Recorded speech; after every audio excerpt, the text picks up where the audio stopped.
പാറകളിലൂടെ ഒരു കിണറ്റിലേക്കെന്ന പോലെ ചാടിയിറങ്ങിയും നീന്തിക്കയറിയുമുള്ള യാത്ര അതീവ രസകരമാണ്.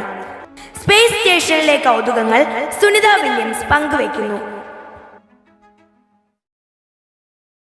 ഹായ്, ഞാൻ സുനിത വില്യംസ്.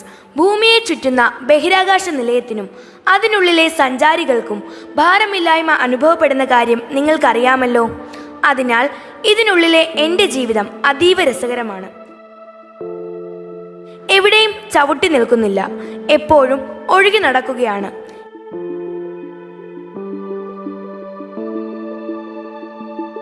ഇപ്പോൾ ഇതിനകത്ത് 6 പേരുണ്ട്. ഇവിടെ ഞങ്ങളുടെ ഉറക്കം രസകരമാണ്. ഭൂമിയിലെ പോലെ ഒരു കട്ടിലിൽ കിടന്നുറങ്ങാൻ ഇവിടെ സാധിക്കില്ല. ഇവിടെ നമ്മുടെ ശരീരം കട്ടിലിൽ പറ്റിച്ചേർന്ന് നിൽക്കില്ല. കാരണം ഇവിടെ ഒന്നിനും ഭാരം അനുഭവപ്പെടുന്നില്ല എന്നതാണ്. അപ്പോൾ എങ്ങനെയാണ് കിടന്നുറങ്ങുന്നത്?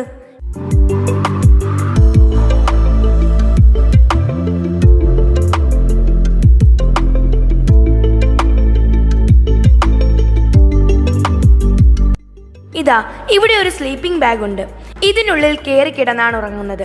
ഇവിടെ ഏത് പൊസിഷനിലും നിങ്ങൾക്ക് കിടന്നുറങ്ങാൻ കഴിയും. തല കുത്തനെയായി പോലും വേണമെങ്കിൽ കിടക്കാം, നിന്നും വേണമെങ്കിൽ ഉറങ്ങാം. സ്ലീപ്പിംഗ് സെഷൻ എന്നത് ഒരു ഓഫീസ് റൂമും അതിനോടൊപ്പം ഒരു റീഡിംഗ് റൂമും കൂടിയാണ്. ഇവിടെ ഒരു കമ്പ്യൂട്ടർ ഉണ്ട്. ഇതുപയോഗിച്ച് ഞങ്ങൾക്ക് ജോലി ചെയ്യാം.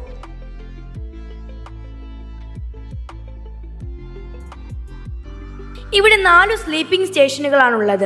4 ഭാഗത്താണുള്ളത്.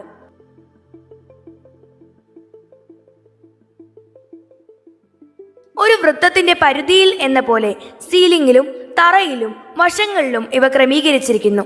ഇതൊക്കെ നിങ്ങളുടെ ഒരു അനുഭവ പശ്ചാത്തലത്തിൽ പറഞ്ഞതാണ് കേട്ടോ. ഇവിടെ തറയോ സീലിംഗോ ഒന്നും തന്നെയില്ല, വശങ്ങൾ മാത്രം. ഉറങ്ങി എണീറ്റാൽ ഞങ്ങൾ എങ്ങനെ ടോയ്ലറ്റിൽ പോകും, എങ്ങനെ പല്ലു തേക്കും, എങ്ങനെ മുഖം കഴുകും എന്നൊക്കെയാവും ഇപ്പോൾ നിങ്ങൾ ചിന്തിക്കുകയല്ലേ. ഇത് നിലയത്തിലെ ബാത്റൂം സെക്ഷനാണ്.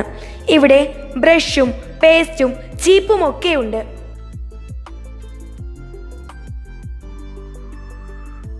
ആദ്യമൊന്ന് മുടി ചീകട്ടെ. ഓ, രക്ഷയില്ല. എത്ര ചീകിയാലും ഇവിടെ മുടി ഒതുങ്ങി നിൽക്കില്ല. ഇനി പല്ലു തേക്കാം. പേസ്റ്റ് എടുക്കാം. ബ്രഷ് പേസ്റ്റ് ട്യൂബിന്റെ മുകളിലാണ് പിടിക്കേണ്ടത്. ഒട്ടിപ്പിക്കുന്ന തരത്തിലുള്ളതായതിനാൽ ട്യൂബിൽ ഞെക്കുമ്പോൾ പേസ്റ്റ് പുറത്തു വന്ന് ബ്രഷിൽ ഒട്ടിപ്പിടിക്കും.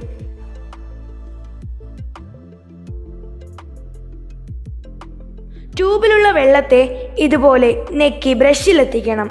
നെക്കിൽ അല്പം കൂടിയാൽ അത് ഗോളാകൃതി പ്രാപിച്ച് നിലയത്തിൽ പറന്നു നടക്കും.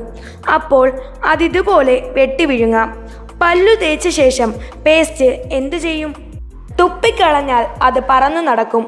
2 മാർഗങ്ങളാണ് ഇവിടെയുള്ളത്. ഒന്ന്, വിഴുങ്ങുക. മറ്റൊന്ന്, പേപ്പർ ടവൽ ഉപയോഗിച്ച് തുടയ്ക്കുക.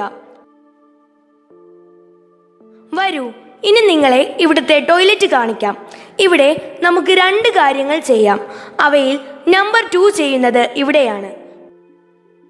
പക്ഷേ ഇതിൻ്റെ വലുപ്പം വളരെ ചെറുതാണ്. അതുകൊണ്ട് തന്നെ വളരെ സൂക്ഷിച്ച് ചെയ്തില്ലെങ്കിൽ മലം വെളിയിലേക്ക് പറന്നു പോകാനുള്ള സാധ്യത വളരെ കൂടുതലാണ്.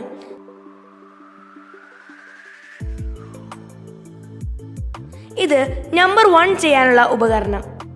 പേടിക്കേണ്ട, ഒരേ സമയം തന്നെ നമ്പർ 1ഉം നമ്പർ 2ഉം ചെയ്യാനാകും.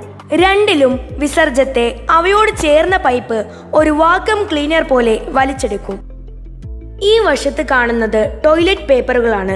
പല രാജ്യത്തു നിന്നുള്ള ആളുകളും ഇവിടെ വർക്ക് ചെയ്യുന്നുണ്ട്. ഓരോ രാജ്യത്തുള്ളവരും ഉപയോഗിക്കുന്ന തരത്തിലുള്ള പ്രത്യേകം ഇനങ്ങളിൽപ്പെട്ട ടോയ്ലറ്റ് പേപ്പറുകൾ ഇവിടെ ഒതുക്കി വെച്ചിട്ടുണ്ട്. കൂടാതെ സ്നഗ്ഗിയുമുണ്ട്. ചില സന്ദർഭങ്ങളിൽ സ്നഗ്ഗി ഉപയോഗിക്കേണ്ടതായി വരും. അതുകൂടാതെ ടോയ്ലറ്റ് ക്ലീൻ ചെയ്യാനുള്ള പ്രത്യേക ഇനം പേപ്പറുകളുമുണ്ട്. കാരണം ചിലപ്പോൾ മലവും മൂത്രവും ശ്രദ്ധക്കുറവ് കൊണ്ട് ഉന്നം തെറ്റി വെളിയിൽ പോകാൻ സാധ്യതയുണ്ട്. വെളിയിൽ പോയാൽ അവ നിലയത്തിലെ വായുവിലൂടെ പറന്നു നടക്കും. അപ്പോൾ ഈ പ്രത്യേക പേപ്പർ കൊണ്ട് അവയെ പിടികൂടുകയുമാകാം. ടോയ്ലറ്റിൽ പ്രൈവസിക്കായി ഇവിടെ ഒരു ഡോറുമുണ്ട്. ഇനി അടുക്കളയിലേക്ക് പോകാം. ഇറച്ചിയും മുട്ടയും പച്ചക്കറികളും പയറുവർഗ്ഗങ്ങളുമെല്ലാം ഇവിടെ പാക്കറ്റുകളായി കെട്ടിവെച്ചിട്ടുണ്ട്. കൂടാതെ ഭൂമിയിൽ നിന്ന് തന്നെ തയ്യാറാക്കി കൊണ്ടുവന്നിട്ടുള്ള ഭക്ഷണ വിഭവങ്ങളും ഈ കൂട്ടത്തിലുണ്ട്. കേടുവരാതിരിക്കാനായി പൂർണ്ണമായും നിർജ്ജലീകരിച്ചവയാണിവ. അവയിൽ വെള്ളം ചേർത്തേ കഴിക്കാനൊക്കൂ. ചിലത് ചൂടാക്കേണ്ടിയും വരും. വ്യത്യസ്ത തരത്തിലുള്ള മെനുവും ഇവിടെ കരുതിയിരിക്കുന്നു. അവയിൽ റഷ്യനുണ്ട്, അമേരിക്കനുണ്ട്, ജാപ്പനീസുമുണ്ട്. ടിന്നിലടച്ച ചില സ്പെഷ്യൽ വിഭവങ്ങൾ ഇവിടെ ലഭ്യമാണ്. ഇത് ബഹിരാകാശ നിലയത്തിലെ യൂറോപ്യൻ സ്പേസ് ഏജൻസിയുടെ ലബോറട്ടറിയാണ്.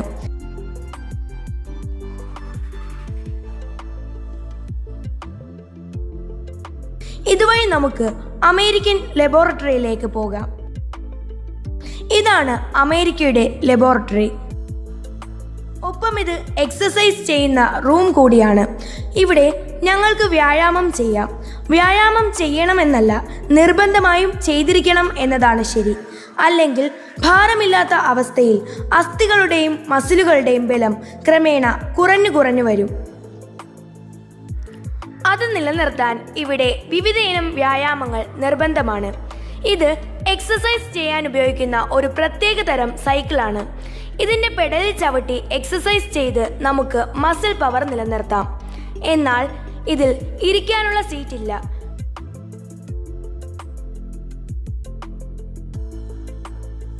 കഴിഞ്ഞ 6 മാസമായി ഞാനിത് ഉപയോഗിക്കുന്നു. എന്നാൽ സൈക്കിൾ 1 ഇഞ്ച് പോലും മുന്നോട്ട് നീങ്ങിയിട്ടില്ല.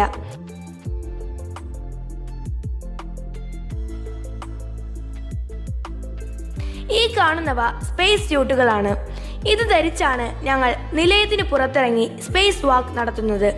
നിലയത്തിൻ്റെ അറ്റകുറ്റപ്പണികൾ നടത്താനാണ് സ്പേസ് വാക്ക് നടത്തുന്നത്.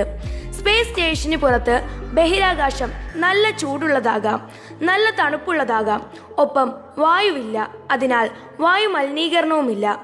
അതുകൊണ്ട് തന്നെ പുറത്തിറങ്ങുമ്പോൾ ജീവൻ നിലനിർത്താൻ സ്പേസ് സ്യൂട്ട് ധരിക്കണം എന്നത് നിർബന്ധമാണ്. സ്പേസ് സ്യൂട്ടിൻ്റെ ഭാരം വളരെ കൂടുതലാണ്. അതിൻ്റെ പ്രധാന കാരണം ബാക്ക് പാക്കാണ്. ഈ ബാക്ക് പാക്കും സ്പേസ് സ്യൂട്ടും ചേർന്ന ഭാരം ഏകദേശം 130 കിലോഗ്രാം വരെ വരും. പക്ഷേ ഇത് സ്പേസ് ആണ്. ഇവിടെ വസ്തുക്കൾക്ക് ഭാരം അനുഭവപ്പെടില്ലല്ലോ. അതിനാൽ ഇതിനൊരു തൂവലിൻ്റെ ഭാരം പോലും ഞങ്ങൾക്ക് അനുഭവപ്പെടുന്നില്ല എന്നതാണ് ഞങ്ങളുടെ ഭാഗ്യം. ഈ സ്പേസ് സ്യൂട്ടിനെ ഒരു സ്പേസ് ക്രാഫ്റ്റ് എന്നുകൂടി വിളിക്കാൻ കഴിയും. ഇതിൻ്റെ ഹൃദയഭാഗമാണ് ഇതിൻ്റെ ബാക്ക് പാക്ക്. ഈ ബാക്ക് പാക്കിലാണ് നമുക്ക് ആവശ്യമായ ഓക്സിജൻ നിറച്ചിരിക്കുന്നത്. കൂടാതെ ഞാൻ പുറത്തുവിടുന്ന കാർബൺ ഡൈ ഓക്സൈഡിനെ ഒഴിവാക്കാനുള്ള സംവിധാനവും ഇതിലുണ്ട്.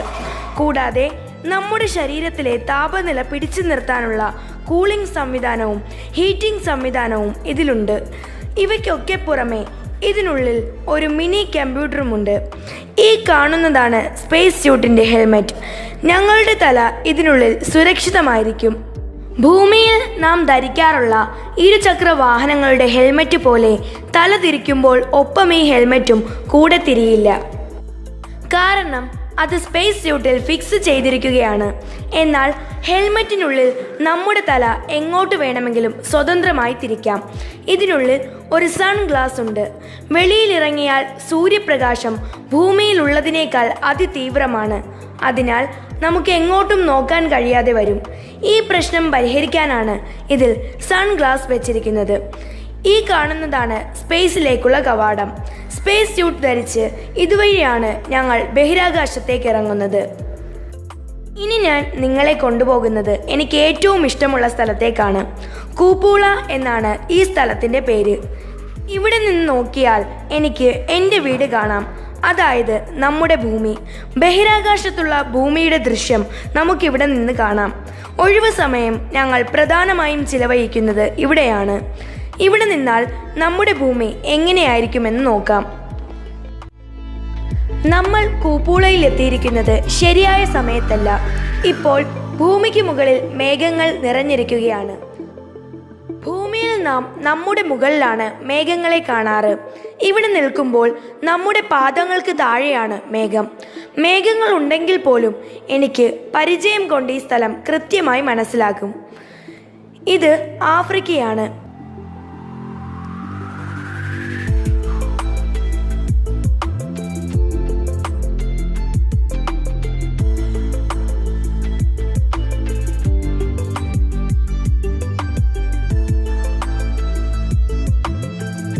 ഇക്കാണുന്നതാണ് റഷ്യയുടെ സോയൂസ് സ്പേസ് ക്രാഫ്റ്റ്. അല്പസമയം കഴിഞ്ഞാൽ ഞാനും സഹപ്രവർത്തകരും സോയൂസ് സ്പേസ് ക്രാഫ്റ്റിൽ ഭൂമിയിലേക്ക് മടങ്ങും.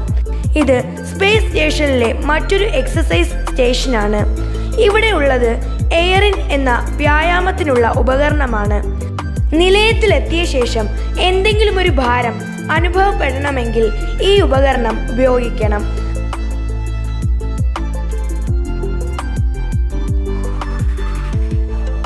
നിലയത്തിനകത്തുള്ള ഇടനാഴികളിലൂടെ ഒരു കിണറ്റിലേക്കെന്ന പോലെ ചാടിയിറങ്ങിയും നീന്തി കയറിയുമുള്ള യാത്ര അതീവ രസകരമാണ്.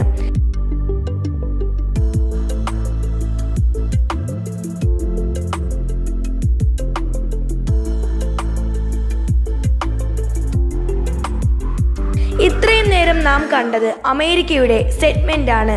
ഇനി റഷ്യയുടെ സെഗ്മെന്റ് കാണാം. ഇത് ഇടുങ്ങിയ ഒരു ഇടനാഴിയാണ്.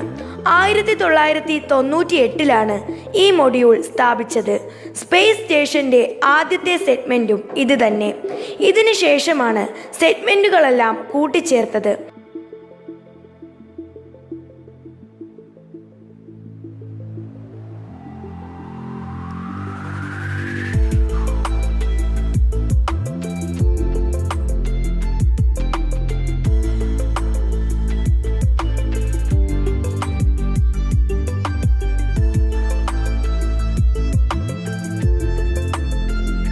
ഇപ്പോൾ ഞാൻ നിൽക്കുന്ന ഈ സ്ഥലമാണ് സ്പേസ് സ്റ്റേഷന്റെ ഹൃദയഭാഗം എന്ന് പറയുന്നത്. എന്തെങ്കിലും ഒരു പ്രശ്നമുണ്ടാകുകയാണെങ്കിൽ എല്ലാവരും ഇവിടെയാണ് അസംബിൾ ചെയ്യുക. തീപിടുത്തം, ഡീപ്പ് കൺസർവേഷൻ, അമോണിയയുടെ ചോർച്ച എന്നിവയാണ് ഉണ്ടാകാവുന്ന അപകടങ്ങൾ. അമോണിയയുടെ ചോർച്ച ഉണ്ടാവാൻ കാരണം റേഡിയേറ്ററുകൾ ഉപയോഗിക്കുന്നത് അമോണിയയാണ് എന്നതാണ്. അങ്ങനെ എന്തെങ്കിലും ഒരു അപായമുണ്ടായാൽ എല്ലാവരും ഇവിടെ അസംബിൾ ചെയ്യും. ഇവിടെയാണ് നിലയത്തിലെ പ്രധാന കമ്പ്യൂട്ടർ സ്ഥാപിച്ചിരിക്കുന്നത്. മെയിൻ കമ്പ്യൂട്ടർ കൂടാതെ അമേരിക്കൻ കമ്പ്യൂട്ടറും ഒരു റഷ്യൻ കമ്പ്യൂട്ടറും ഇവിടെയുണ്ട്. ഇവയെല്ലാം ഉപയോഗിച്ചാണ് നിലയത്തെ നിയന്ത്രിക്കുന്നത്. ഇതാണ് റഷ്യൻ സൈഡിലുള്ള ബഹിരാകാശത്തിലേക്കുള്ള കവാടം. ഇവിടെ അവർക്ക് സ്പേസ് വാക്കിനുള്ള സ്പേസ് സ്യൂട്ടുമുണ്ട്. ഇതിലൂടെ താഴേക്ക് പോകുമ്പോഴാണ് ഞാനും കൂട്ടുകാരും നിലയത്തിലുള്ള സോയൂസ് സ്പേസ് ക്രാഫ്റ്റിലെത്തുന്നത്. ഇതേ സ്പേസ് ക്രാഫ്റ്റിലാണ് ഞങ്ങൾ ഭൂമിയിലേക്ക് എത്തുന്നത്. ഇതാണ് ആ സ്പേസ് ക്രാഫ്റ്റിലേക്കുള്ള കവാടം. ഈ ഒരു ഭാഗമാണ് സ്പേസ് ക്രാഫ്റ്റിനെ സ്പേസ് സ്റ്റേഷനുമായി കണക്ട് ചെയ്യുന്നത്. സ്പേസ് ക്രാഫ്റ്റ് ഭൂമിയിലേക്ക് പുറപ്പെടുമ്പോൾ ഈ ഒരു ബന്ധനം വിച്ഛേദിക്കും.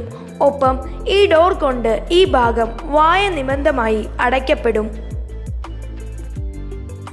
ഇടുങ്ങിയ ഒരു വാതിലാണ് സോയൂസ് സ്പേസ് ക്രാഫ്റ്റിലേക്കുള്ളത്. അല്പം പ്രയാസപ്പെട്ടാൽ മാത്രമേ ഇതിനുള്ളിലേക്ക് കടക്കാൻ പറ്റൂ. ഇതിനുൾഭാഗം ഇടുങ്ങിയ ഒരു അറ തന്നെ.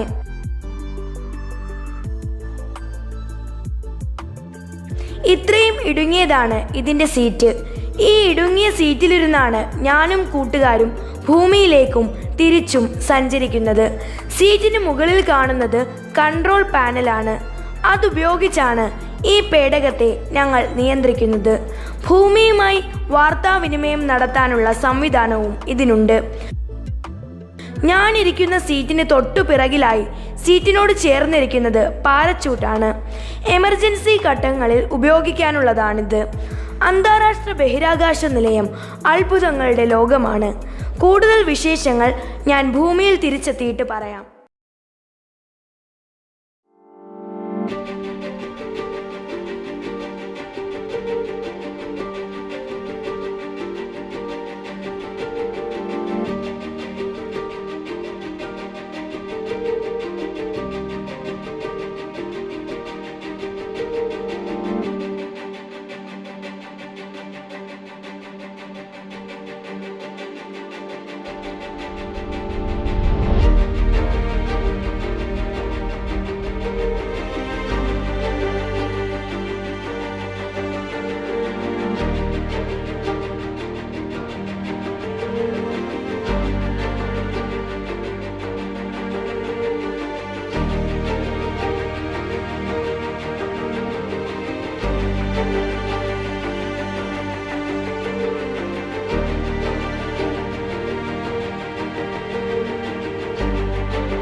And there you have it. The side hatch is open for the first time since September.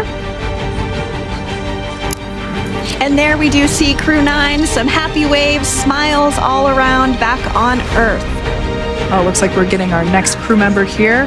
That is none other than Sunny Williams. Big smile, big waves. She, like her other crew members, now will be assisted onto the mobility aid. And of course, that leaves NASA astronaut Butch Wilmore. Once again, some elation and cheers there from Butch Wilmore.